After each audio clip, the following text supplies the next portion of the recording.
Hey guys, this is Pastor Bell with just a quick word, and today I want to talk about this real story of Saint Valentine, because it is February 14th, Valentine's Day, a day that we normally associate with romance and love and flowers and of course chocolate. But the real story of who Valentine was is much more complex and much more interesting than that. In fact, there are over 12 Saint Valentines, but the ones that we remember today is Valentine of Rome. But even that may have not been one person, it may have been two people, a bishop and a priest, whose stories got merged together into one saintly character. And what we know, as best as we can know about that time period, is that there was a priest going around in 4th century Rome marrying Christians together. And this was at a time when they were not supposed to be married. You weren't supposed to help Christians because they were being persecuted by the Roman Empire. And so he was already doing something illegal, but he was also messing with the imperial army, because once these men became married, they could no longer be conscripted into the Roman army, and this was a time when Rome needed soldiers. And so that upset the empire as well. There was a Roman official who arrested Valentine, and somehow Valentine miraculously heals his daughter and is able to convert this official to the point where this man frees all the persecuted Christians under his authority.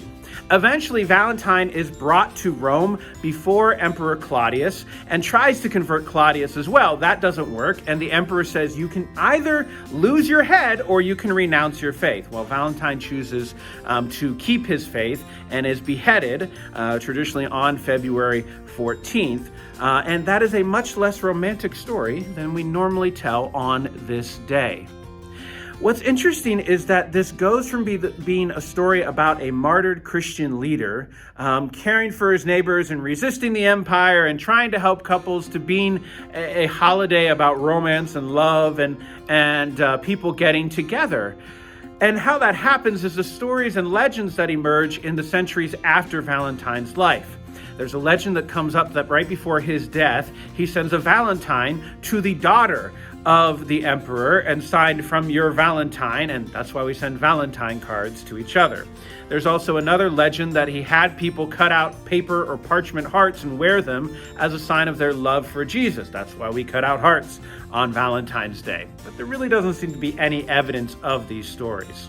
Why it became such a big romantic holiday is because of Geoffrey Chaucer, who wrote a poem about love and romance and said that Valentine's Day, February 14th, was when the birds and the bees and even people choose their mates and romance abounds. And so that's what happens to this holiday. It becomes about engagements, about dating, about love, and all the rest. But he is more than the patron saint of engaged and married couples. He's also the patron saint of those suffering from plagues, from those who suffer from epilepsy, from those who suffer from fainting spells, and for beekeepers. He stays very busy in the afterlife. The point being is that when we talk about the saints, their stories get spun out in different directions over the centuries for different reasons, and the truth of who they are can often get lost for the sake of poetry, for the sake of the greeting card industry, and for the sake of stories that we tell one another. And so even if you don't find yourself in a romantic relationship today, you can still celebrate the true meaning of St. Valentine and St. Valentine's Day by showing love and care for your neighbors, love for one another, and love for God, because that, in the end, is what St. Valentine was about. He was about caring for those on the edges of the empire. He was about helping people to avoid being drawn into conflicts and violence and wars that they wanted no part of.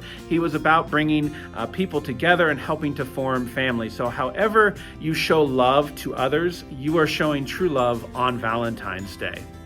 I hope you're having a good day wherever you are. I hope you're staying safe, and I hope that we will see you soon, either in person or online here at Good Shepherd Lutheran Church. God bless. Have a great day. Bye now.